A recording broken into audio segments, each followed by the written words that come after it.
Hey everybody, welcome to this week's podcast. It is Tuesday night when I'm shooting these. I usually shoot these like Tuesday afternoon. So I just wanted to say, if anything sounds like I'm lacking enthusiasm, it's just that I'm tired. I promise I'm equally as excited as I am every week to talk to you about this stuff. So let's jump in and see what we got. Pre-orders are now open for a vinyl soundtrack for, I want to make sure I get this right here, the first ever release of the soundtrack for the sci-fi Amiga Demoscene wonder Odyssey by the Alcatraz Group, and possibly the first ever vinyl release for an Amiga Demoscene soundtrack. That was quite the exciting mouthful, so I wanted to read that word for word right off the site. But the price is 30 euros, and it's scheduled to ship in about a month, and it's available in black. It includes a printed inner sleeve in the shape of a floppy disk, which kind of looks pretty neat, a sticker sheet, and double-sided poster. So if you're into Amiga Demoscene stuff and you liked the soundtrack for Odyssey, this seems like something that you'd be interested in. Remember those 20-inch arcade LCD panels from the company Arcooda that I had reviewed a couple months ago, or maybe a month ago? I really liked it, and the biggest two issues I had with it was lack of availability, because part shortage and everything has a lack of availability, and also that there wasn't an option for a stand, because those were really designed to be mounted inside some kind of custom arcade-style cab. So Ludo, aka DJ Cali, has made a 3D printed stand for it that allows you to basically slide it over the rails and orient it in either direction. So while this isn't some elegant, long-armed Visa mount rotating thing, it's also super easy to print that anybody with even a basic 3D printer should be able to handle, which I think is really important. And I always like both solutions, the big, extravagant, fancy ones and the ones that get the job done, because sometimes that's the most important thing. So if you want one of these, you're able to orient it either way, and you could 3D print it yourself, and the video and any other info you want on it is right here, including a link to the original review and the full original live stream where I talk about the panel itself. I'm not going to drag you all through that again. If you're interested and you don't remember it, please check that out. But if you ended up buying one of these, or if you were interested but really wanted a way to desk mount it, at least sometimes, definitely check out what Ludo's just posted for everybody, and see if that's something that's a good solution for you. Another vinyl soundtrack is available this week for the game Sam & Max Save the World, and this one is already in stock and ready to ship, no pre-orders. The price is $30 and it should ship right away, and there's also a digital version available if you just would like to purchase the soundtrack and don't want the vinyl. Crystal has all of the details here, but basically if you like the music to that game, check out Crystal's post and see if you're interested. 8-Bit Mods has just released a GameCube version of the MemCard Pro, which is a microSD based memory card that could do a whole bunch more than just be a memory card. Now, this is basically the same thing that was released for the PlayStation 1, but completely redone in order to be compatible with the GameCube. And if anybody has any questions on that, I did a fully detailed video on it. And to be perfectly honest, when I first got my MemCard Pro, I thought it was neat, and I just assumed that I would do a written post about it until I started digging in, and then I just felt the need to do a full video review because it's pretty awesome. I'm not going to go through all those details here. If you want to see what this thing could do, even on launch day back when I put that video out, you could watch it there. But basically, some very cool features are obviously the ability to, once you've launched Homebrew, you could have Swiss run off of this thing and make it a pretty functional card like that. But there's also virtual memory cards. If you want, you could assign a virtual memory card per game and even per region of per game, and of course the ability to back up your original memory cards and stuff like that. So if you're a fan of the GameCube, this is definitely something that's pretty exciting. Now, of course, I have to always talk about price, and I always like to head the trolls off at the pass. There's always some idiot in the comments that's like, I could get a used one off of eBay for $4. What do I need this for? And you know what? That's fair. That's completely fair.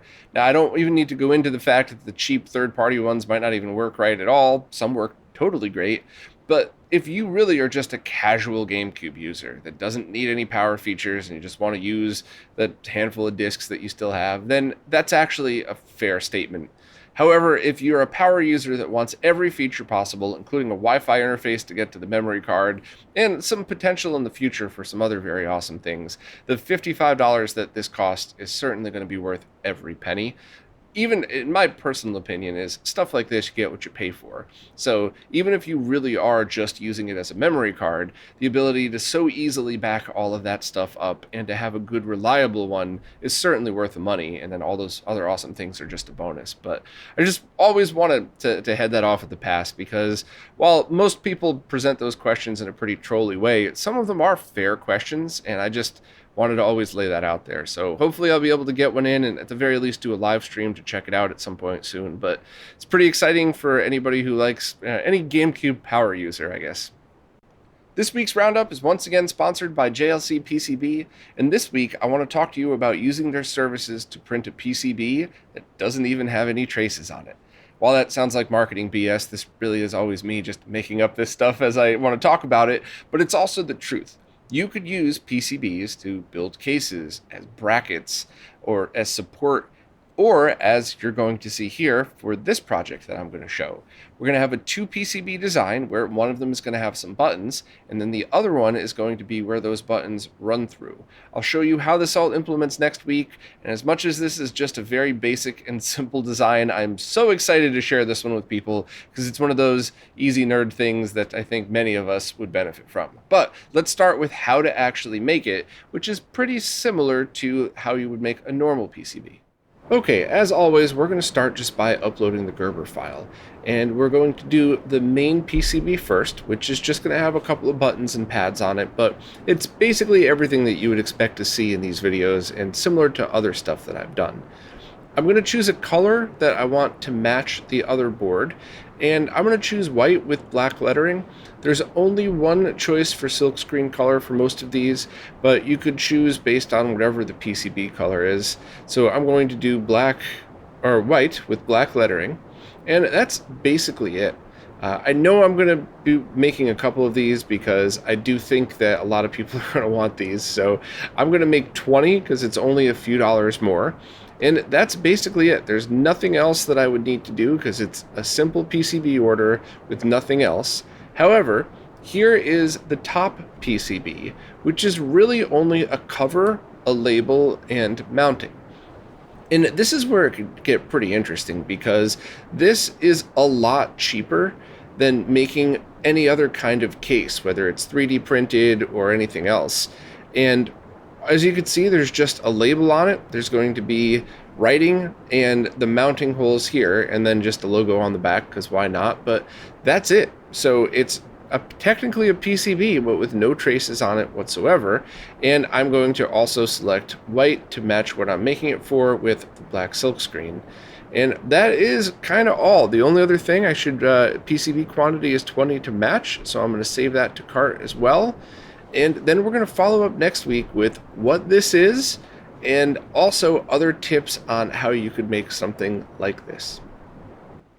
It's been a very exciting week for owners of the Analogue Pocket, and Alex wanted to do a quick roundup post here just to kind of get some of the bigger info out. Lou's been doing some Analogue Pocket updates, which I really think you all should be subscribing to. However, whenever there's big updates like this, I'll either read through one of Lou's videos or one of us will kind of highlight it all here. But the one very big one this week is I'm Not Kevin Horton 1997 has just released another 17 cores for the OpenFPGA platform that coincidentally just happened to be the same cores that were available on the Analogue Mini NT Noir. So it's a strange coincidence right there. But if only people that worked on both of those platforms were able to get these cores together, it might be pretty stable. So definitely something that you would want to use. Also, AGG23 has ported a bunch of more Mr. cores over, and this is also the same developer that originally ported the SNES core. So now there's Arduboy, NES, SNES, PC Engine, TurboGrafx, SuperGrafx, and the Pokemon Mini. So that's pretty awesome.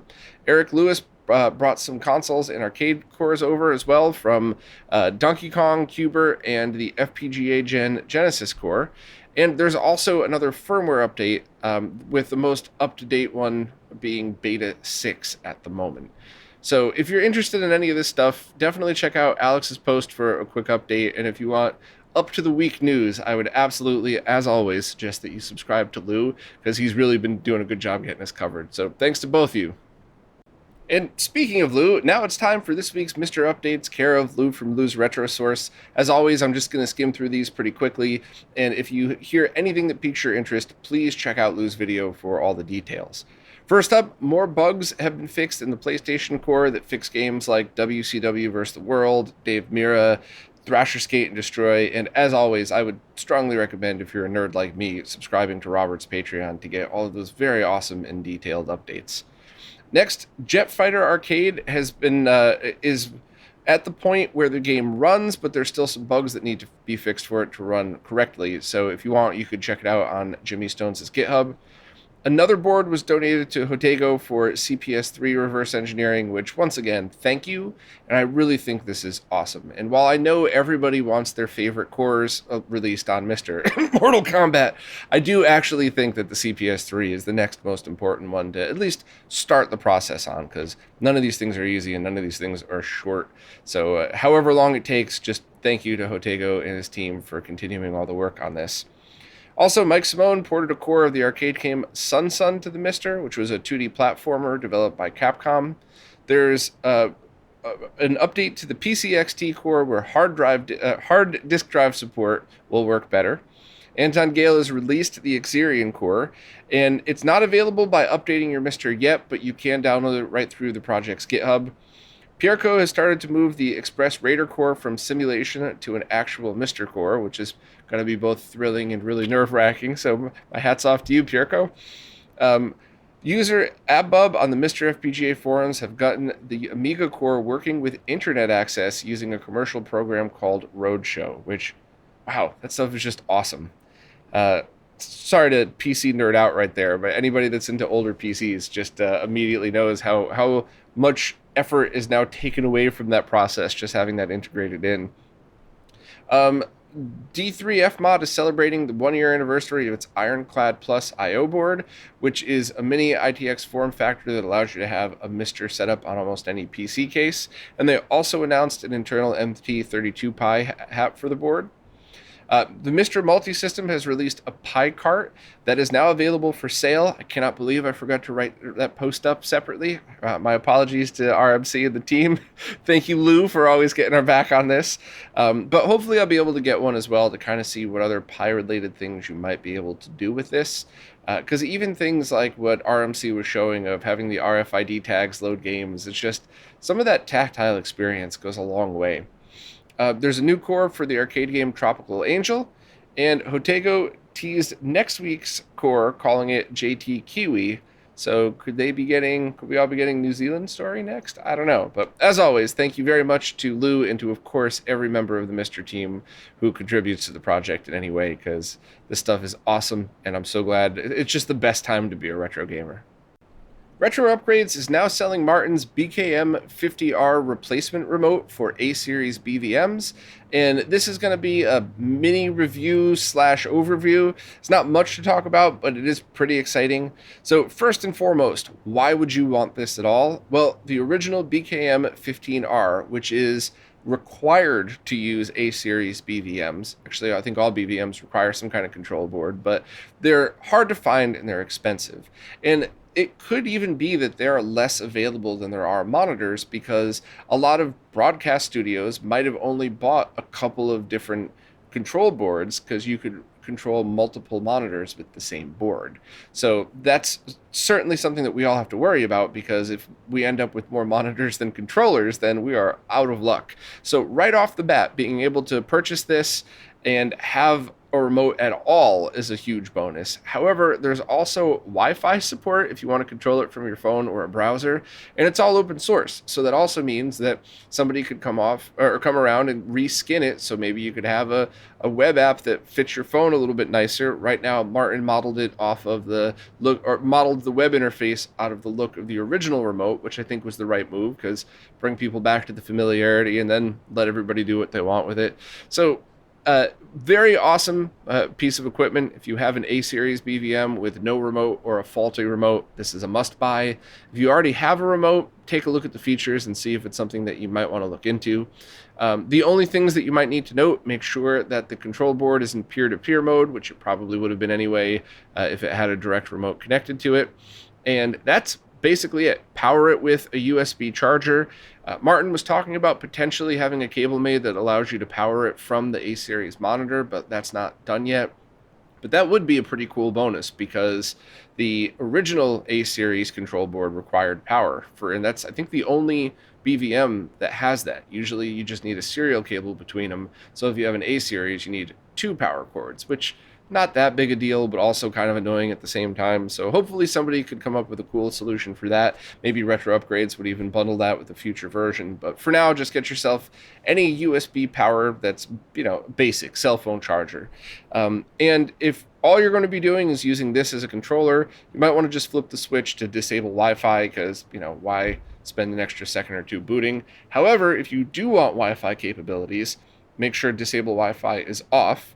And then use a paperclip or something really, really tiny to go in and hit the force setup button and power it on. So plug the power in with the force setup button held down. Wait a couple of seconds and then pull out your cell phone or a laptop or something, connect to its wireless network called PKM15R setup, and then just log in through that and use the web browser to connect it to your own home network. So to be very, very clear, you do not need to do this every time you need to access it. You only need to do it in order to connect it to your wireless network. And then every time it boots after that, it'll automatically connect.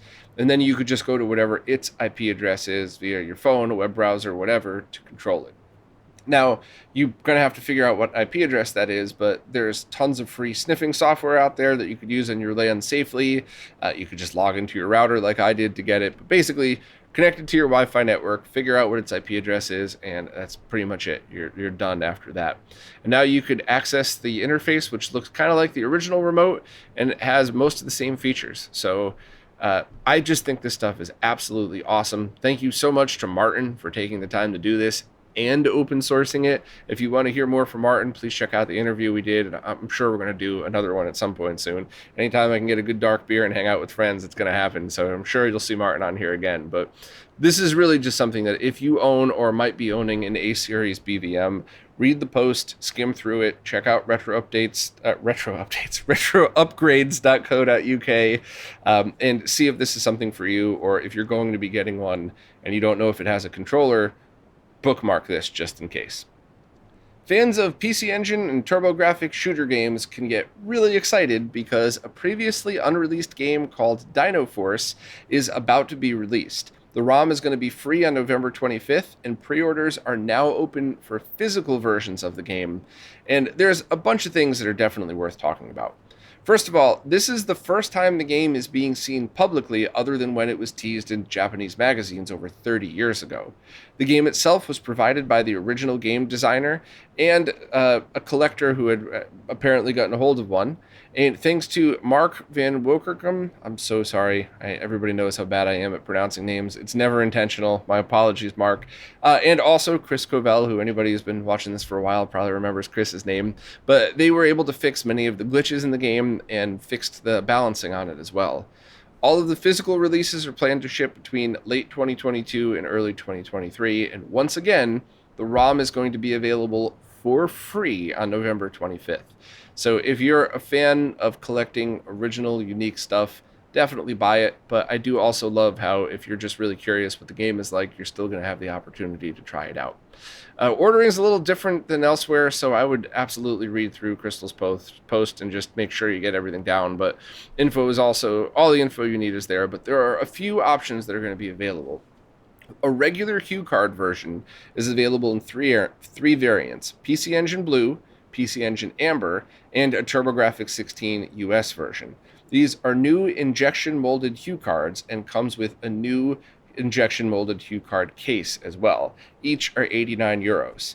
There's also an option to buy a Mayu Mini handheld emulation device with Dino Force preloaded for 139 euros. And here's where things get interesting. You could also buy a PWD 703 plus EEPROM board, which is a repro of the development boards NEC handed out 30 years ago. What a really cool thing. That's obviously not one that all of us are going to want to buy, but I know a couple of dev friends that when hearing this, they're probably going to go, Shit, I want one of those. Neat that that's available. And also for collectors, here's what you're going to want to listen to. The anniversary edition of this game is going to include a slipcase, a rolled poster by Jose Salo, who is the person who did the artwork for the 240p test suite, and a pretty awesome person. They were out hanging out with My Life in Gaming a while back. You also get the Hue card, Full Metal Anniversary bronze-colored Hue card, framed multi-layer acrylic diorama, a reprint of the PC Engine Dynaforce previews, 2 PC Engine Mini Hue card dummies, so it's kind of a neat like toy thing to have with it, art prints, 160 pages of PC Engine ads, a dust cover that also has art by Jose, and a 7-inch vinyl record soundtrack with excerpts from the game. The only way to get the vinyl record is to buy it this way, so if you're a huge fan of vinyl, that might be a little bit of a bummer, but if you're a collector, this is definitely the absolute go-to. It's not cheap at 289 euros, but I think if you keep it in context of everything else, if you just want to play the game, free. If you're somebody that physical versions are important to them, under $100. If you like weird stuff, there's 2 other options. And of course, if you want the anniversary edition, you could, if you choose to, pay the money and get all of those extras with it. So I can't imagine anything more fair than that. They really have absolutely everybody covered with this one. So if you want to see more info, more pictures, and a bunch of other info on this, such as Full Metal Hue cards that are available separately in gold and a bunch of other cool stuff, definitely check out the post. And this is pretty neat. I love finding old games that were never released, and I usually just enjoy playing them for a few minutes because there's usually a reason that they weren't released. They're usually unfinished or weren't that good, and it seems like this is the opposite.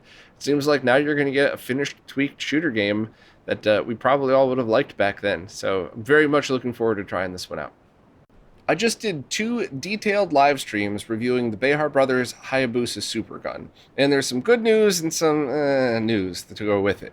So basically, it's very similar to their Shogun, which means it performs well and it's safe to use. Now, as I put in the post, there's a big, giant hold on a minute here, in that really no Supergun is 100% safe to use. If you've never used a Supergun, which is a device that allows you to use arcade boards on any kind of RGB monitor, then you're probably going to want to talk to somebody who has, or maybe I'll eventually finally getting around to doing a basic overview of Superguns.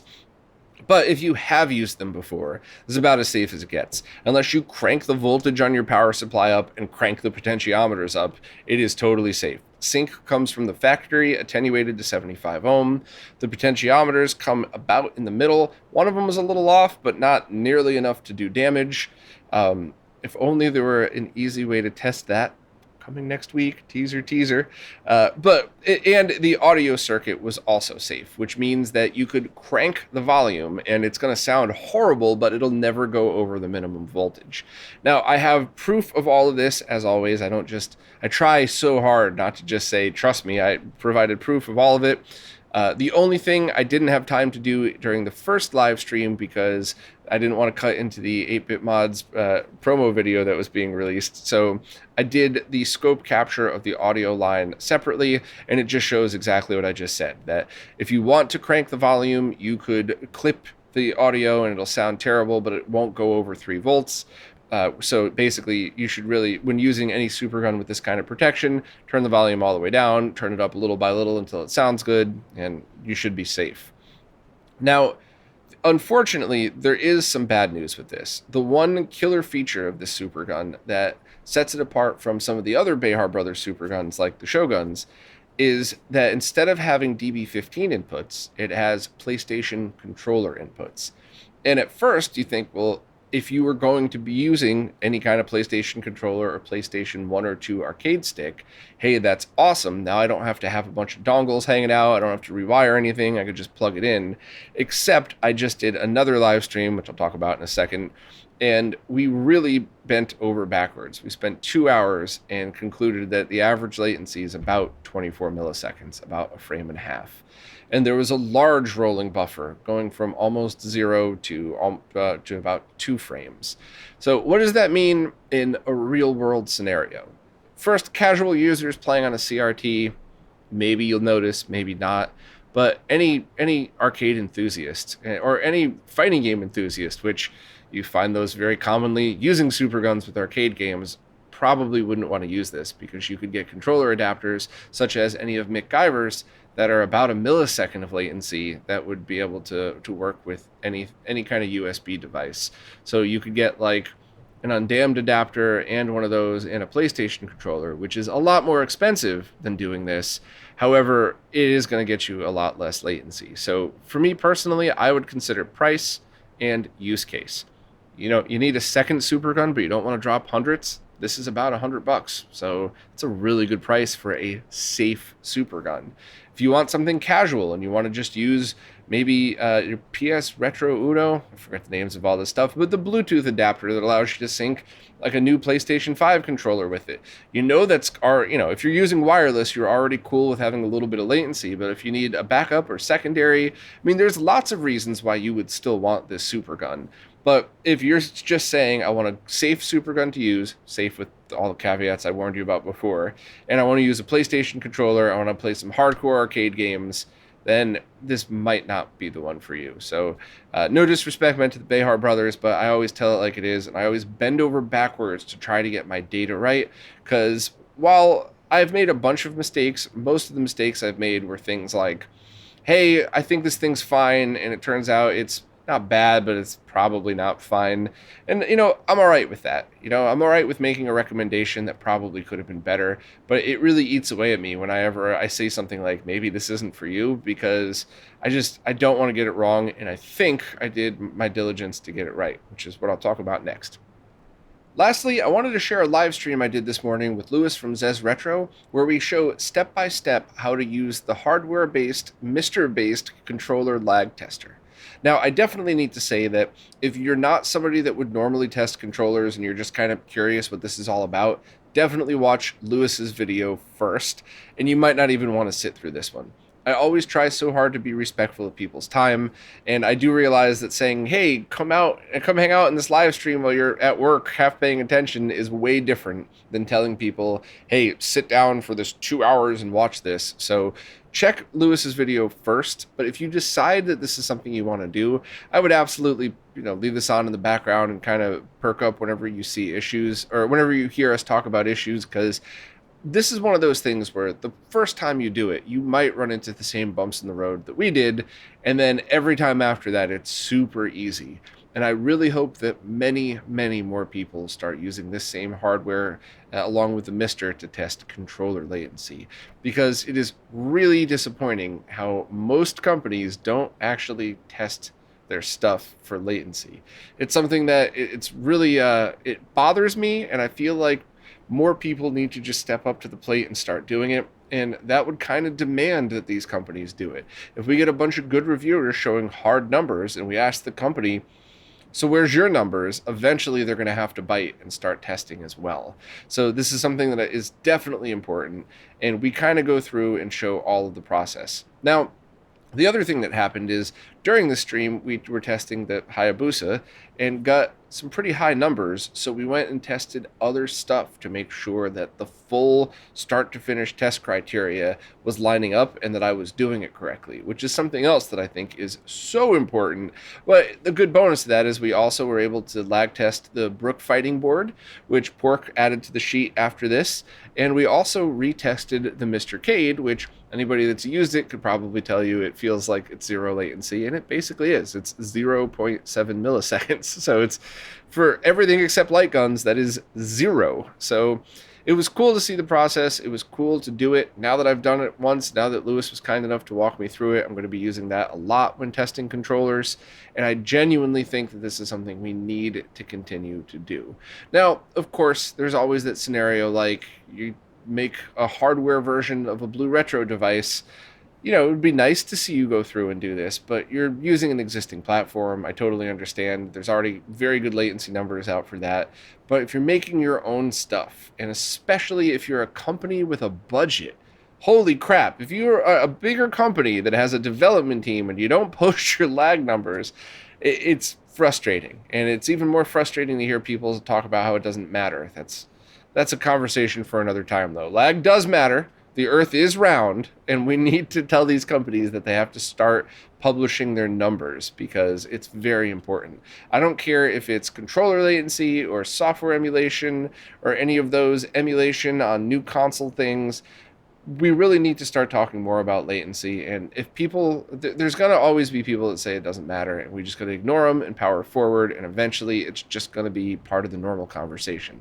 I know it's a hard uphill battle, but I'm fine doing it. You're not going to knock me back down the hill, so I'm going to keep screaming from the top of this mountain, and there's a few others with me that are willing to take the time to do it. So if you're a reviewer, definitely step up to the plate and start doing this. Not only could it probably get you more clicks, but it'll definitely get you some nerd cred, where people will know that your statements are valid and backed up by facts, not picking up a beer glass, shaking it, and saying it doesn't feel like there's much lag in here.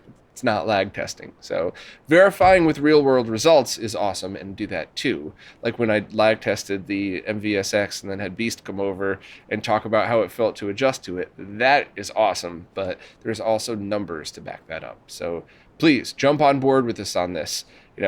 But step into the same arena that Lewis and myself and Arturo have been playing around in, and let's get lag numbers out there and try to see if we could put some pressure on especially the bigger companies to start publishing this stuff. Well, that's it for this time. As always, thanks to everybody who watches, listens, plays nicely in the comments, and especially thank you to people who support in any way. Super chats and these live streams are amazing. Monthly support is really what keeps all this stuff going. And heck, even clicking on those Amazon or eBay links and buying the same exact thing for the same exact amount of money, but throwing us a couple of percentages of a penny on each sale, all of that helps. So thank you so much to everybody who helps keep this going. I really appreciate it, and I'll see you next week.